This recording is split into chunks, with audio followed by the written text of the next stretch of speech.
don't know if you've had those moments where there is a talk that you hear and it fundamentally changes everything.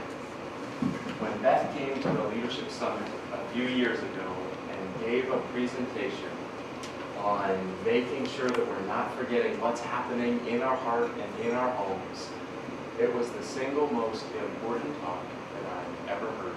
And so thank you for doing that. The comment that you said right now was the exact same comment that you said back then, is transformational development starts at home. That is a mind-blowing concept if we actually realize that our ministry, yes, it might be to the uttermost parts of the earth, but it better make an impact on the people that we're interacting with every single day. So thank you, Beth. And I just want to come here and say thank you to Beth.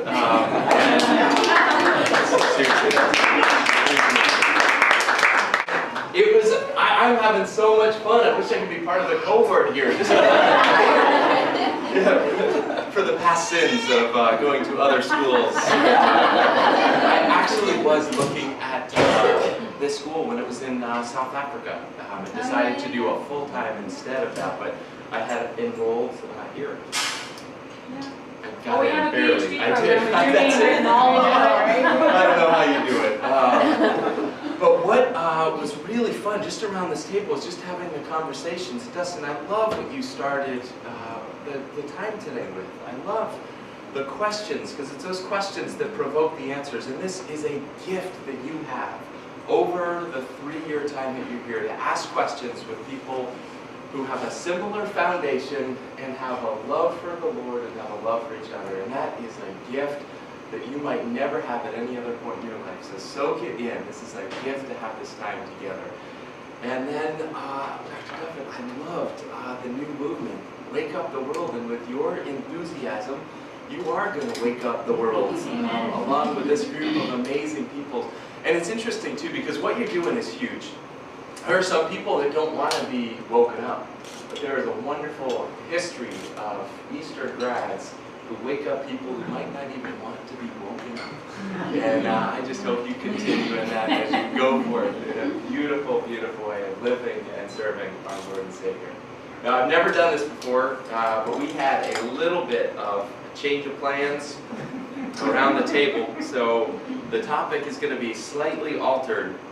And at the end, I really appreciate Dr. Duffin said, if it goes well, you can say, thank you, Holy Spirit. He said, if it goes real bad, blame it on me. It's easy out on that. So we'll vote at the end. If this we get to do a little bit of blame. I believe that what you're doing here at Eastern is significant and is unique. And part of the reason is because you're not just doing a master's in international development, and you're not just thinking about organizational leadership, but you're doing it with a firm foundation that is rooted in the gospel story. That is uncommon, and I believe it is what makes this program different than all the other programs that are out there.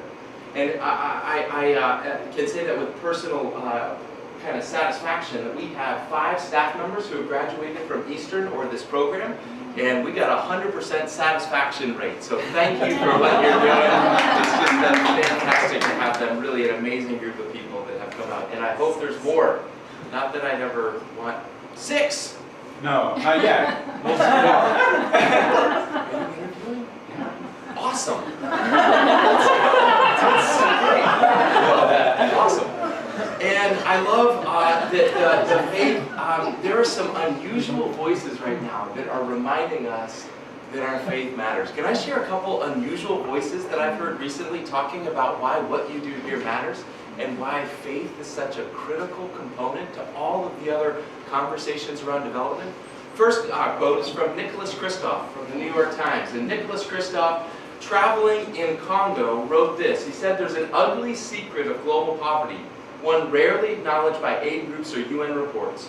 It's a blunt truth that is politically incorrect, heartbreaking, frustrating, and ubiquitous. It's that if the poorest families spend as much money educating their children as they do on wine, cigarettes, and prostitutes, their children's prospects would be transformed." Interesting to have Nicholas Kristof say, without heart change, economic development is just having more wine, more prostitution, more cigarettes. He recognizes the problem, but what's the solution? And that's where the article ended. It was not pointing to any sort of a deeper solution. Another voice, Jim Carrey, theologian. He said this, he said, I think everybody should get rich and famous and do everything they ever dreamed of so they can see it's not the answer. That's Jim Carrey on Twitter. But Jim Carrey recognizes, like, he's doing everything he ever wanted, and he said this ache that's inside, like, it doesn't go away, no matter that I have everything that I ever dreamed of. There's a deeper ache. Interesting that Brad Pitt said the same thing when he was interviewed by Rolling Stone magazine. He said, I know I'm the guy who has everything, but I tell you, have everything doesn't make you sleep any better. I don't know what the solution is, but I know this isn't it. So you've got Brad Pitt, Jim Carrey, and Nicholas Kristof saying something that Jesus said a whole lot before.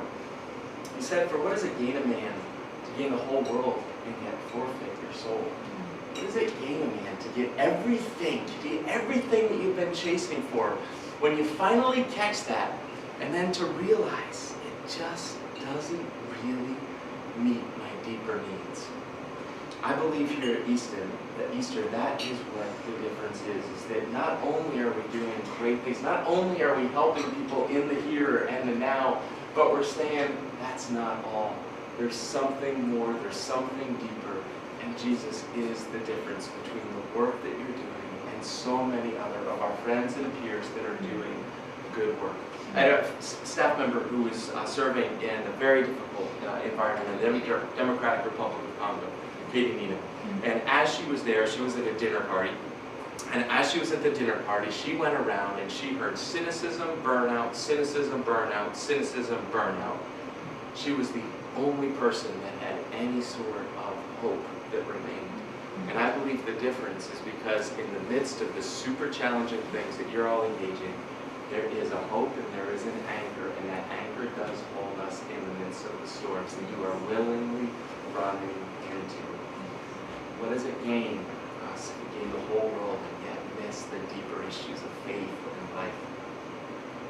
What I want to talk about today is, because I believe so passionately that the gospel matters in the work that we do, what I want to talk about is what happens when we forget that, and what happens to organizations that originally have the same fervor and belief, and yet today are doing something dramatically different. I want to start by telling a story of two different organizations. First organization was founded by Dr. Calvin Clark, Presbyterian minister traveling in China, had a missionary friend who said, do you believe that Americans are doing all they can to help? And his response was no. He wanted to wake up the world at that moment, and he did it by creating the child sponsorship model. Many people credit him as creating the child sponsorship model. And this organization, founded in 1938, today is serving over 2 million sponsorships right now throughout their work. Massive organization, one of the 50 largest charities in America according to Forbes. Another organization, so you got that, so Presbyterian minister, China, question, 1938, child sponsorship, massive scale. Another organization founded by Everett Swanson, Presbyterian minister, not in China but in Korea, founded after being asked this question, you've seen the tremendous needs and unparalleled opportunities of this land. What do you intend to do about it? His response is, my faith compels me to do something. And so he founded an organization in 1952 that today is serving over 1.4 million children through child sponsorships. Another massive organization. Do you hear those two stories? They sound almost interchangeable. You've got a Presbyterian minister, you've got them going on a trip, you've got them seeing needs, you've got their hearts touched, you've got their eyes open, they come back, they create an organization around the same time, use child sponsorship as the primary vehicle, doing great work, massive scale, and yet today, where are they? Interesting, because the stories that sound so similar in their founding do not match where they are today. So the two organizations are, anyone know the first one? Founded by Dr. Clark. Save the Children. Its initial name was China Christian Fund. Then it became Christian Children's Fund. Sally Struthers in the 80s was on every single television in America, surrounded by a group of people saying for the price of a cup of coffee, you can save a life. Today, they changed their name to Child Fund International. Everett Swanson founded the organization. You guys know anything about that one? Shady organization, I hear some shady employees, but Compassion International is what he founded. But today, when Christian Children's Fund changed their name to Child Fund in 2009, this was after there were growing alerts from watchdog organizations that said this organization is intentionally misleading donors by having the word Christian in its name.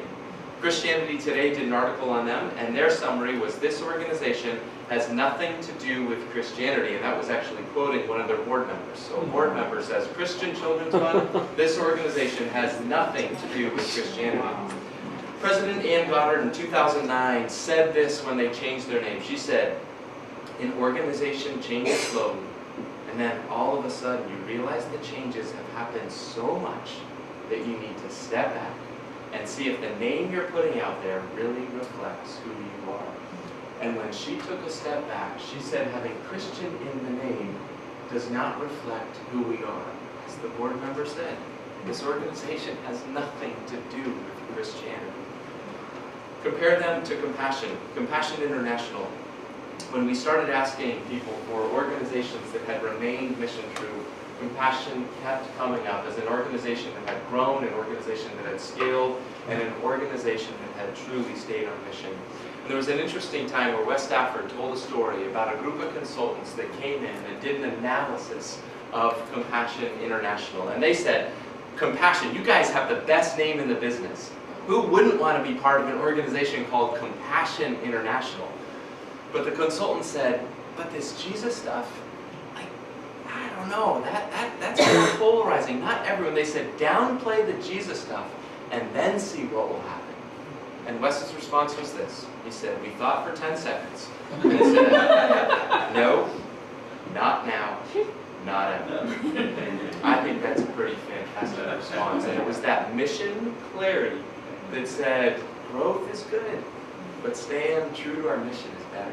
They said, that is what we're going to do. And I think we see an incredible example of actually not blessing that organization and blessing the decisions that they made. Can I give one other contrasting set of stories? I just found this so interesting. Stories that sound so similar. But another one, J. Howard Pugh made his money in oil.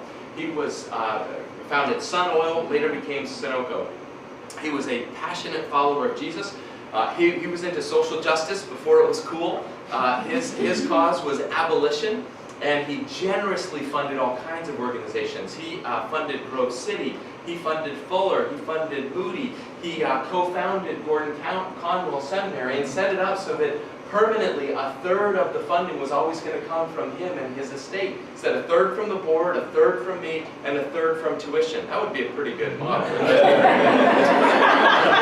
a partnership with evangelist Billy Graham. And his partnership with Billy Graham came to him in his office and pitched him on the idea of a journal, and together they launched Christianity Today. That was Pew providing the financing for that, partnering with Billy Graham. Incredible. So that was J. Howard Pugh.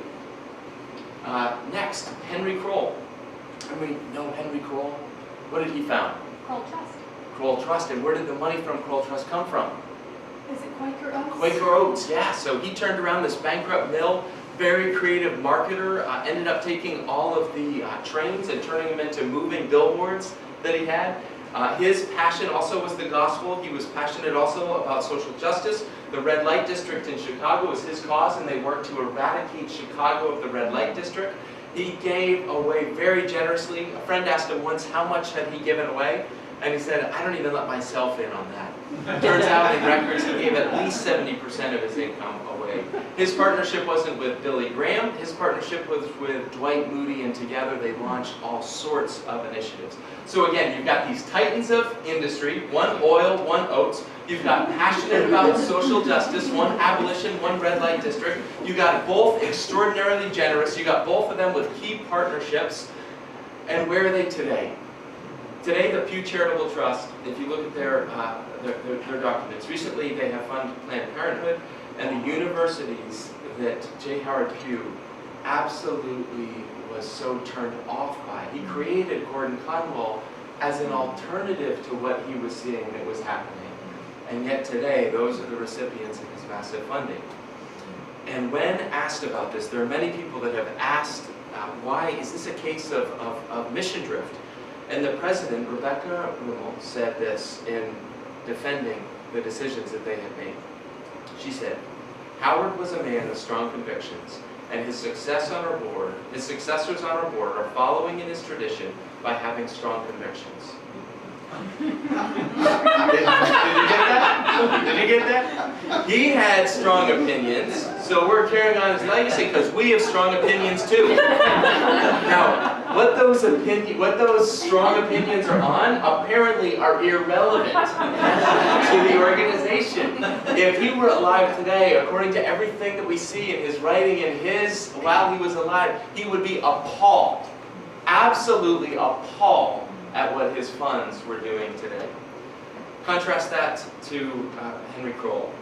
Today, the Kroll Trust is one of the most beautiful examples of an organization that has remained mission true, where the priorities today are fully in line with the original intent. And I can say that with confidence because they fund Hope International. So, I mean, it's obvious.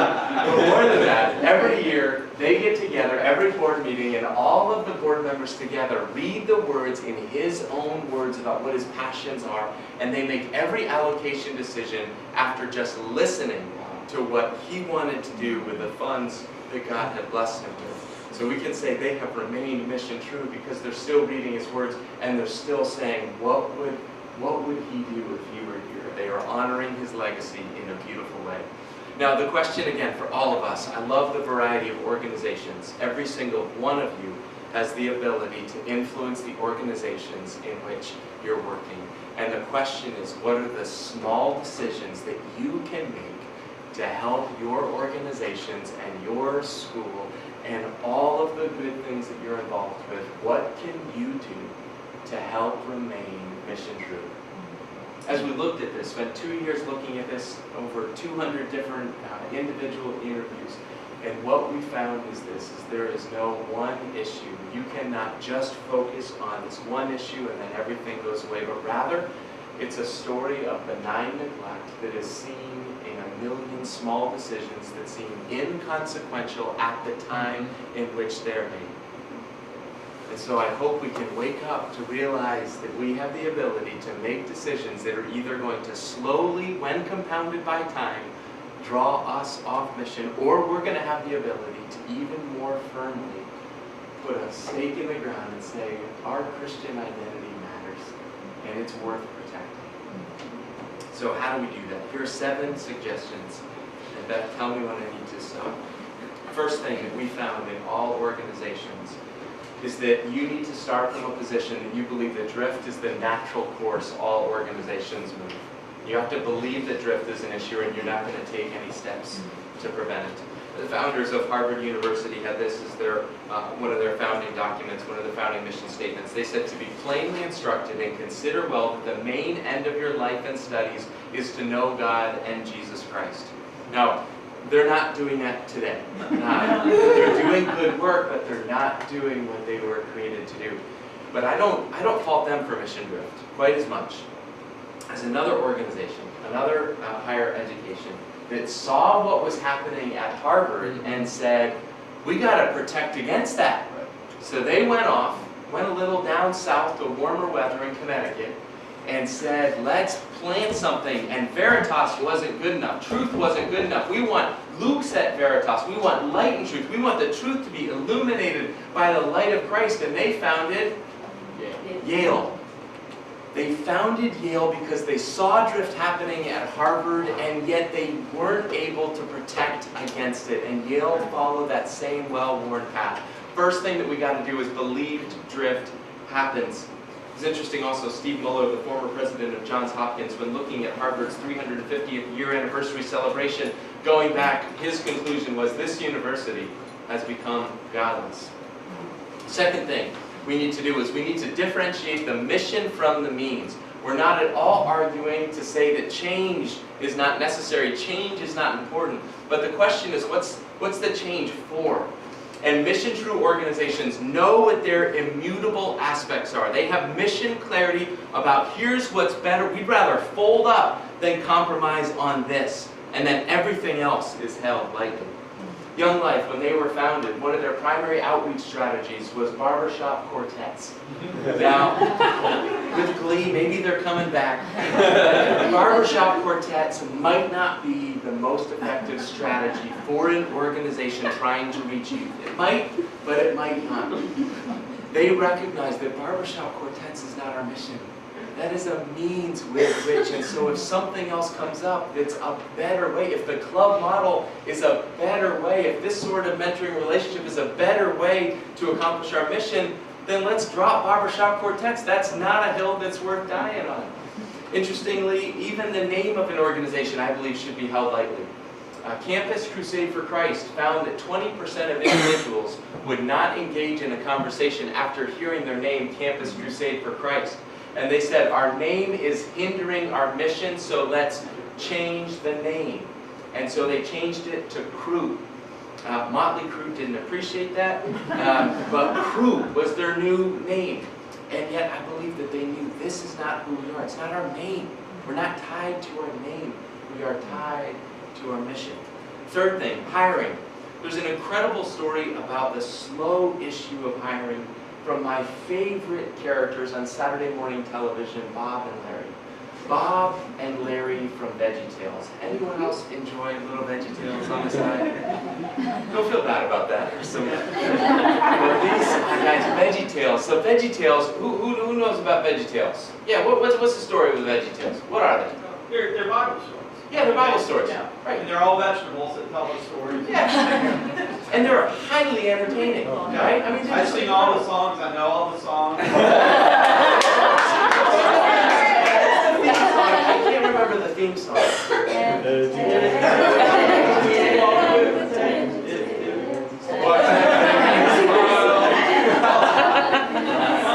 We got a show for you.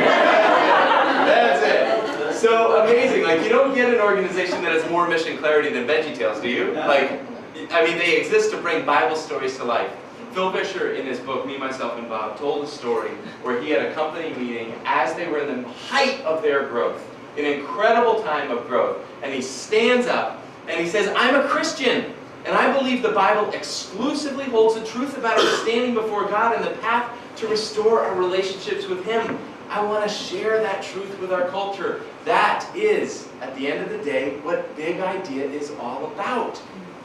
Now, if this was an organization that was about all of that, you'd think there'd be a little bit of clapping or standing up, but he says there was an awkward silence until the president, with all of the credentials of a great leader, corporate experience, success, he stands up after being 2 years in the role of president and says, if that's what this is all about, I need to opt out. Gulp. The person that you've been empowering to live out the mission says, if that's what this organization is for, I need to opt out? Like, how did that happen? And the reality is, too often, the passions of the first generation become the preferences of the second generation to become irrelevant to the third generation. And sometimes you skip the middle step. The passions of the first generation become irrelevant to the next generation. Part of the reason for that is because we are so intrigued by our experience and by our credentials that we somehow get blind to asking core questions of mission fit. We somehow say, this is the perfect person, without taking any time to realize, is there full heart alignment on what the organization actually exists to do? 4, issue, follow the money. Money matters. When Andrew Carnegie, who made his money in steel, was nearing the end of his life, he had a passion for college. He had a passion for teachers, but he said they are the most overworked and underappreciated vocation in the world. Anyone get an amen for that? My boss is sitting. Yeah, but it's true, incredible. And he said that's not okay. So he created a pension fund, put $10 million in it, and he put it for aged university and technical school teachers. And so he said, out of this fund, which is a lot of money, he's going to provide a pension so that when individuals have served well, that they have money to carry them. And he also said that sectarian and state institutions would be barred from receiving his funds. Now that word sectarian was interesting because the way that that was implemented was any organization that had any form of an official partnership with any Christian root or any Christian heritage was barred. And I could just imagine some of the conversations that happened at Dartmouth, that happened at Oberlin, that happened at so many schools with beautiful histories. Now listen, this isn't going to cause us to drift, but we can get this money for our teachers. Like, we don't need those people on our board. Let's just forget that. We'll still stay on mission. And yet it was that this moment in time, certainly with other factors, but was the most rapid secularization of higher education. Looking back at Andrew Carnegie's life, it is doubted that he had any idea that this would contribute in such a dramatic way to the secularization of higher education. 5, you get what you measure. Several years ago, we had a poster child program that was rapidly growing. And it was every time, we were in 3 countries, so we had limited options that we could talk about, but we were always talking about this program. Adding 1,000 new families per month as we were growing. All of our success indicators looked good, which were budget and number of people served. Who needs other indicators? Donors only cared about those 2 numbers, and we could tell we're growing like this, and with more capital we can grow more. And after receiving a Procore Innovation Award from the World Bank, after going to Washington, D.C. to give an acceptance speech, the floor fell out from under us, and it was one of the most humiliating moments of my life when we literally had to start over and lost millions of dollars in the most painful leadership lesson that I've ever had to learn. I don't want that money to go to waste. That's a lot of tuition at Eastern's programs, but it was an incredible learning experience. And here's what I realized. It's easy to be intoxicated with summary growth numbers that have nothing to really tell us about the health of our organizations. We've got to find a different way of measuring and monitoring success beyond percent of program, beyond size of budget, and number of people served. Those are misleading indicators, because if those are all that you're driven by, you're going to do anything to get those numbers. And if you'll do anything to do those numbers, to get those numbers, then it is a very short path between where you are and significant mission drift. Board is a huge one. I found that most, the next number 6, board issue, I found that most of the time board recruitment goes like this. Dustin, you've been a very generous supporter of Hope. You've given really, really generously. I am so grateful. Would you ever have any interest in joining our board? Dustin says, yeah, that'd be great. I go back to the board meeting and I say, guys, you're not going to believe this. Dustin, he's willing to join our board. And we all say, that's amazing. And then we end up having one person that says, well, tell me, just like, are we sure there's full mission fit? Like, are we sure he's going to be like? And I said, well, he gives to Hope, so of course he is. Like, there's no question. Go back and say, Dustin, in a conversation with Dustin a little bit later, say, Dustin, so tell me about like your church life. And Dustin says, well, I go every Christmas and sometimes even on Easter. Like, and then you go back to the board and say, I don't know what to do. We can't rescind the offer. We just offered, he's one of our major donors. We can't go back on that. And yet, how many organizations then, the conversation changes once Dustin is in the room. The conversation changes because you don't go to the same places that you did before. One person has a dramatic impact. And then when the next person comes up, you can't have the conversation that says, well, let's screen for faith. And then Dustin says, hold on a minute. That person's a good person, and they're on this foundation board. And it is a very rapid time where if the board does not realize it's not their job primarily to raise money, it is primarily their job to protect the mission of the organization. And board members that believe that get really serious about then the inflow on the board, and they don't make quick decisions, and they don't have conversations without a thorough vetting process before you even open the door of the possibility. Board matters. Last, mission drift is ultimately only an issue of our own personal gift. And if we focus on all the organizational indicators and yet forget what is happening in our own hearts, we're only sowing the seeds of drift. And I find, as Beth said, so many organizations are so busy doing good things for God that they're forgetting about what God might want to do in their own life.